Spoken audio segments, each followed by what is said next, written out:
Recordemos que el concepto tomado de la antropología y la sociología, que es este de comunidad salvífica, está relacionado, está entramado entre dos conceptos, recuerden, que ya los manejamos, que es el de individuo flotante y el de sujeto multifugado. Es en ese contexto, en ese marco conceptual, en donde deben de relacionar o incorporar el de comunidad salvífica. Ahora, vamos a entenderlo en el contexto de la función del psicólogo y sobre todo de la práctica del psicólogo. Paso a la explicación que el concepto de comunidad salvífica, que es más bien una figura casi metafórica de cómo entender la función del psicólogo, nos va a permitir comprender, y yo creo que esto es lo novedoso desde el punto de vista de este enfoque, que no es mío, ya está en los autores, es justamente en el entendido de que su interior, su mente, sus pensamientos, sus emociones, todo lo que es interior a esa persona es lo relevante para el psicólogo. Acá es ir contra ese concepto, contra ese enfoque, y más bien, por ejemplo, entender una crisis existencial, que es la mayoría de los casos por los cuales vienen las personas, un desvanecimiento de la personalidad. ¿Qué quiere decir eso? Que una crisis existencial ocurre cuando una persona no es capaz de resolver cierto tipo de problemáticas, y en específico problemáticas morales. Esas problemáticas morales obviamente se dan a partir y ocurren a partir de las vinculaciones y las interacciones que tenemos con otras personas. Recordemos el concepto de relaciones asimétricas, transitivas y simétricas, que paso a explicar brevemente. Las relaciones asimétricas son las relaciones jerárquicas, ¿no? Papá, hijos, jefe, empleado, cura, feligrés, etcétera, etcétera. Todas las relaciones humanas jerarquizadas. Las relaciones transitivas son aquellas que tenemos de manera casi espontánea u ocurrente, como puede ser la del vecino, puede ser quizás la del compañero del trabajo, quizás nuestra relación transitiva con el transporte público, cuando vamos a hacer un trámite en el banco. Es decir, los contextos en las relaciones transitivas se dan con ciertos grados de influencia mínima, pero que ocurren, por supuesto. Y las relaciones simétricas son aquellas que tenemos en nuestros contextos, en nuestro mismo horizonte, en nuestro mismo nivel, por decirlo así. Ejemplos: nuestros compañeros de gimnasio, nuestros compañeros de banca, en un salón de clases. Incluso se podría poner ahí la amistad, nuestra pareja, por supuesto, puede ser una relación simétrica, bien entendida la palabra, etcétera, etcétera, etcétera. Entonces, es a partir de esas relaciones, es a partir de esas interacciones entre personas, donde se dan los problemas morales. Ahora, esas relaciones, esas interacciones humanas, no se dan en abstracto, no se dan en la sabana, no se dan en el bosque, aunque se puede viajar a esos lugares, pero digamos que en la ciudad, o por lo menos en contextos rurales, sí podemos llegar a decir que esas relaciones interpersonales entre personas se dan en marcos normativos. Y aquí viene una de las grandes problemáticas y grandes novedades de este enfoque de cómo entender los problemas psicológicos o los problemas morales, como lo quieran ver. Ahorita es irrelevante la diferencia. ¿Cuándo ocurre una crisis existencial? Cuando esa persona no es capaz de lidiar con las contradicciones, con los problemas, con las dificultades que se le presentan en la vida a partir del conflicto entre marcos normativos, entre estructuras normativas y esas relaciones entre personas. Ahí vamos a situar nosotros la depresión, la ansiedad, cualquier tipo de problema psicológico que conlleva, en el peor de los casos, a una crisis existencial de decir quién soy, no sé qué ocurre, por qué me comporto así, por qué me pasa eso. Bueno, cuando llega eso a la persona a terapia es porque tiene este conflicto desde este enfoque. Hay 1300 millones más de enfoques, pero este es uno del que estamos manejando. Ahora, ¿esto qué va ocurriendo si no se atiende? Se va desvaneciendo la personalidad. ¿Y por qué se va desvaneciendo? Porque en la medida en que no se pueden solucionar esos problemas de la persona, pues su personalidad se va desvaneciendo, cayendo en depresión, cayendo en ansiedad, cayendo en trastornos psicológicos, ¿no? Entonces va al psicólogo para reajustar medianamente esa personalidad y que pueda ser bastante adaptativa y, por qué no decirlo así, transformadora. Y por último, un elemento muy importante desde este enfoque, que es solo un complemento de ya otros enfoques, es darle a la persona la capacidad de analizar, pero también de entender, de comprender críticamente los contextos inestables. Entonces, en la medida en que nosotros podamos rehabilitar a la persona para que disminuyan en esos contextos a partir de sus acciones las contingencias, o sea, lo azaroso, las variables, lo que causa inestabilidad, y ver de qué manera se pueden eliminar de la vida de la persona esas contingencias, eso que está generando ruido, eso que está de forma intermitente, y ver la posibilidad de disminuir eso, pues es que ahí vamos a encontrar bastante bienestar en la persona. Llámese pareja, llámese trabajo, llámese formas de ganar el dinero, relaciones de amistad, etcétera, etcétera. Todo eso le llamamos contingencias. Ahora bien, sí me gustaría decirles que, por otro lado, debemos de entender, esto ya es para comprender más sintéticamente, que vamos a entender por una práctica psicológica dentro del consultorio, dentro de nuestra labor terapéutica. Lo puse quizás en palabras fuertes, pero no me malentiendan, ahorita lo voy a explicar.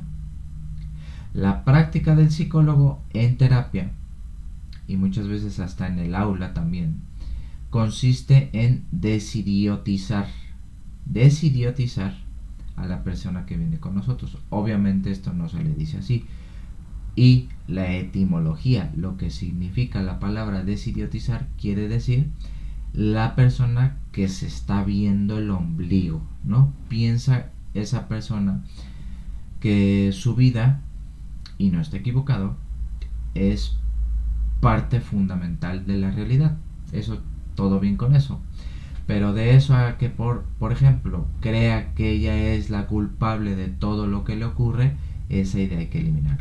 Pensar que ella es la que está mal en la historia de su vida, solamente eso está incorrecto. Pensar que el yo es básicamente matar, eliminar la categoría del yo a partir de lo que expliqué antes, que es que el yo, la persona, está insertada en un marco normativo, en un marco de estructuras normativas, en una sociedad que le impone ciertas formas de comportarse. Cuando eso falla con nuestro yo, pues es donde se causa un problema moral o un problema psicológico. ¿Qué es lo que podemos hacer?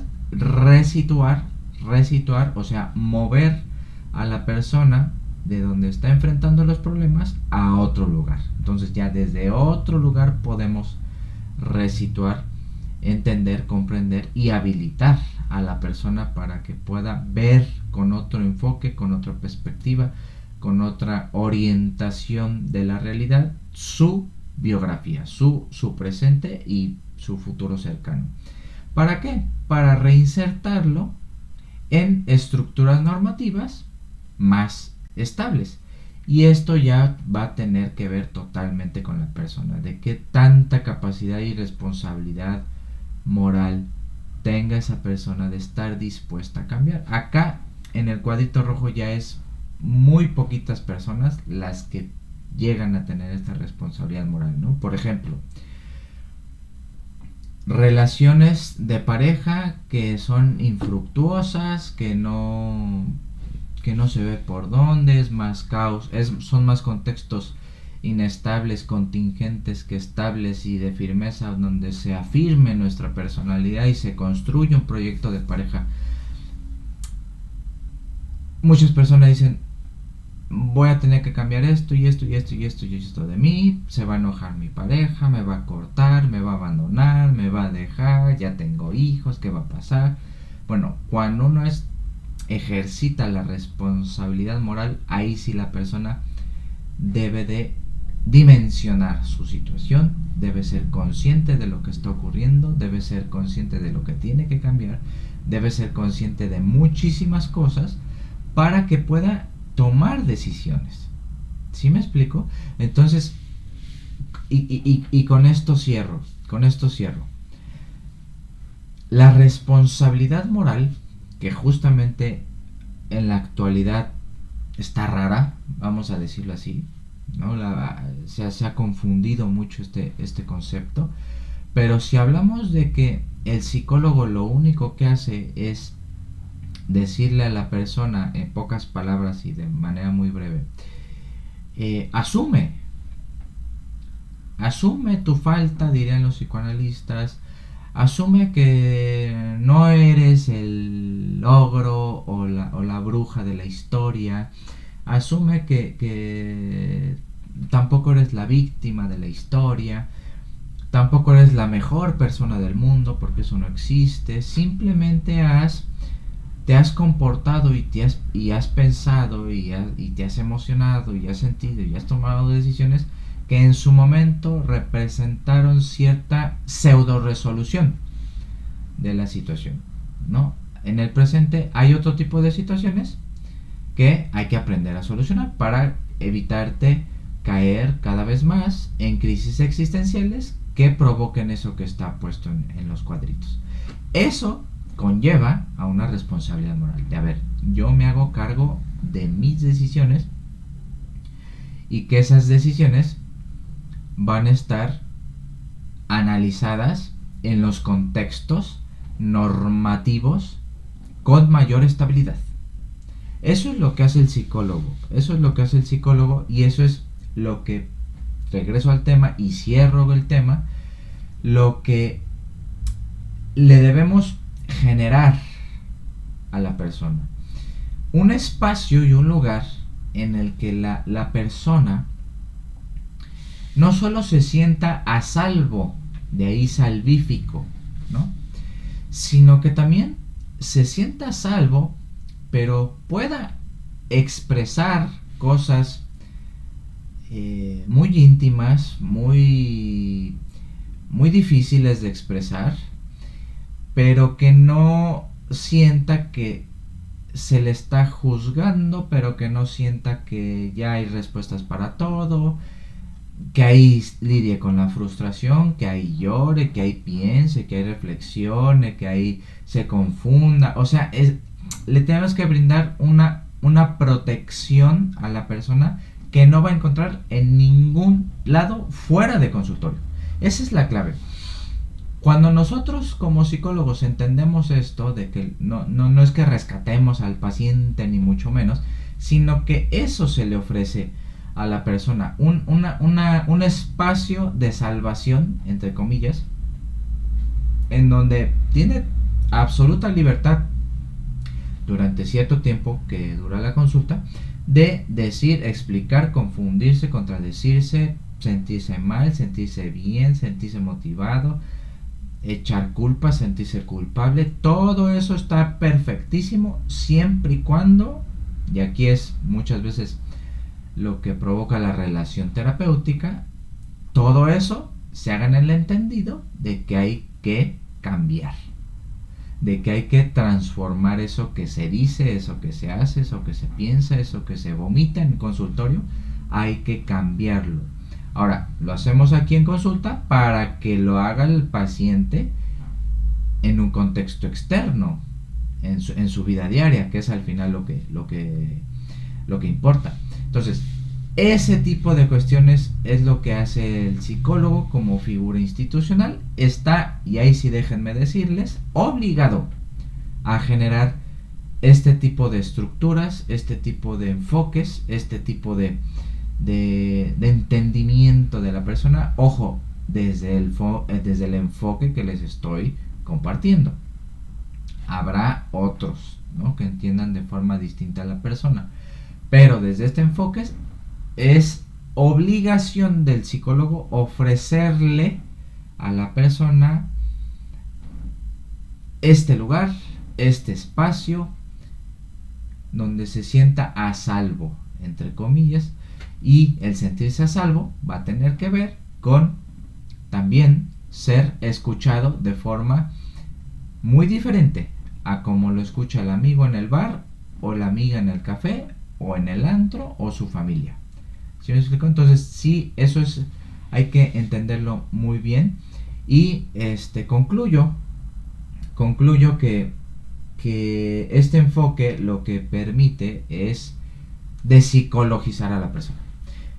Cuando uno entiende sus comportamientos de la persona, y también lo pueden aplicar ustedes, van a decir o van a llegar a pensar que cuando uno enreda al paciente, a la persona, en sus propios pensamientos, y pensar que esos pensamientos son los que realmente se piensan y son realmente lo importante, la esencia del problema psicológico, lo único que van a lograr es que el paciente llegue a ciertas conclusiones, pero que solo ocurran acá. ¿Sí me explico? Pero cuando lo entendemos desde las estructuras normativas, desde la figura del individuo flotante, desde la figura del sujeto multifugado, pues es que uno entiende por qué esa persona está pensando lo que piensa, y que no está loco, ni está enfermo, ni absolutamente nada de eso, sino que es producto y efecto de aquellas estructuras en las que está o ha estado. Punto. ¿Qué hay que hacer con eso? Responsabilidad moral. ¿Cuánto estás dispuesto a sacrificar o a luchar por tu responsabilidad moral? Esa es una de las preguntas letales del psicólogo en su momento y dependiendo del paciente, por supuesto.